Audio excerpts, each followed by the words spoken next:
And welcome to cricket Indians Tamil channel. இந்த video நம்ம அதை பற்றி பார்க்க போகிறோம் அப்படின்னா ஐபிஎல் 2025 முதல் வெற்றியை வேறு லெவலில் பெற்று அசதி இருக்கிற நம்மளுடைய மும்பை இந்தியன்ஸை பற்றி பார்க்க போகிறோம். ஸோ ஃபஸ்ட்டு வந்துட்டு மும்பை இந்தியன்ஸை பொறுத்த வரைக்கும் அவங்களுடைய முதல் ஹோம் மேட்ச் அப்படிங்கிறது கேகேஆருக்கு அகெயின்ஸ்ட் ஆடினாங்க. ஹோம் மேட்ச் அப்படின்னாலே ஸோ கண்டிப்பாக அந்த இடத்துல வந்துட்டு நம்மளுடைய மும்பை இந்தியன்ஸ் ஒரு பெரிய லெவலில் ஸ்ட்ராங்காக இருப்பாங்க அப்படின்னு தெரியும். ஸோ கேகேஆருக்கு அகெயின்ஸ்டான மேட்ச்சு ஸோ கண்டிப்பாக வந்துட்டு பெரிய லெவலில் டஃப் ஃபைட் அப்படிங்கிறது இருக்கும் அப்படின்னு நம்ம நினச்சோம். பட் ஆனால் கேகேஆரை பொறுத்த வரைக்கும் மிகப்பெரிய லெவலில் சொதப்புனாங்கன்னு தான் சொல்லணும். ஸோ அவங்க சொதப்புனது அப்படிங்கிறதையும் தாண்டி எம்ஐயோட பவுலிங் உண்மையாகவே ரொம்ப எஃபெக்டிவாக இருந்தது. ஸோ பிளேயிங் 11ல் வந்துட்டு அஸ்வினி குமார் உள்ளே கொண்டு வந்து ஒரு மிகப்பெரிய இம்பாக்டே கிரியேட் பண்ணியிருந்தாங்க. ஸோ ஓப்பனர்ஸாக வந்து பார்த்தீங்கன்னா குவின் டிகாக் அண்ட் நரேன் தான் வந்திருந்தாங்க. மொயின் அலியை வெளியே எடுத்துகிட்டு நரேன் உள்ளே கொண்டு வந்திருந்தாங்க. பட் அது ஒர்க் ஆகவே இல்லை. நரேன் வந்து ஒரு 2 பால் டக் ஆனார்.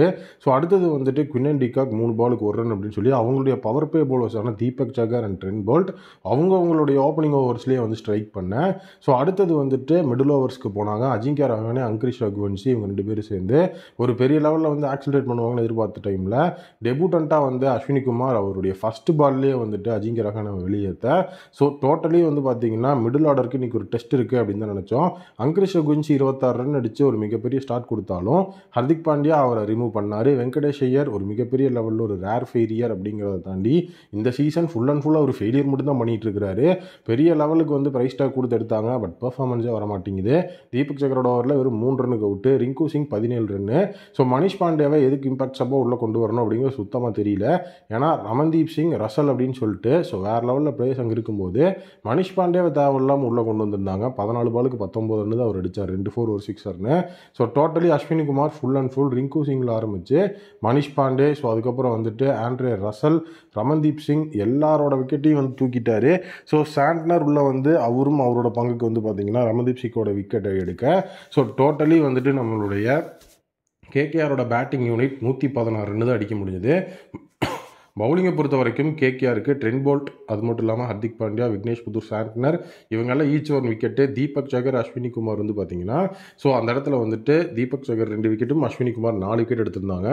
117 ரன் தான் அடிக்கணும் அப்படிங்கிற சுச்சுவேஷனில் கிளம்புறாங்க openers Rohit Sharma, Ryan Rickelton. Rohit Sharma so totally ஒரு பெரிய லெவலில் ஹோம் மேட்ச் இருக்குது அடிப்பார்னு எதிர்பார்க்கப்பட்டது. பட் ஆனால் 12 பாலுக்கு 13 ரன் தான் அடித்தார். ஒரே ஒரு 6 மட்டுமே. ரசலோட ஓவரில் அவுட் ஆனார். ரியான் ரிக்கல்டன் வந்து பார்த்தீங்கன்னா கடைசி வரைக்கும் இருந்தார் வேறு லெவலில். வில் ஜாக்ஸும் வந்து பார்த்தீங்கன்னா ரசலோட ஓவரில் தான் அவுட் ஆனார். அவரும் அதே மாதிரி ஒரே ஒரு 6 தான். 17க்கு 16.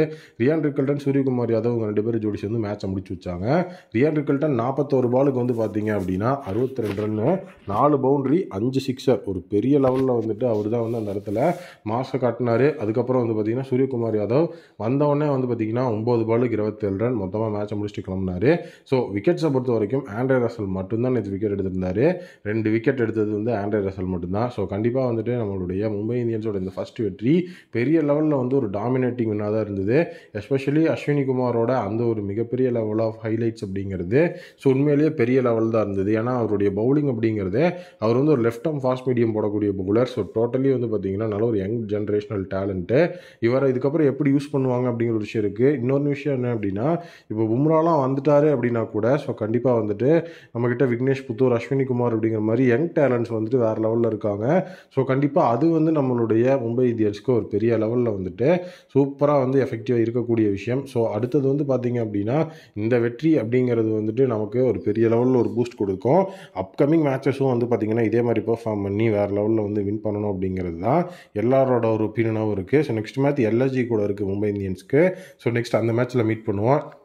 இந்த வெற்றியை பற்றி நீங்கள் என்ன நினைக்கிறீங்க அப்படிங்கிறத கமெண்ட்டில் சொல்லுங்கள்.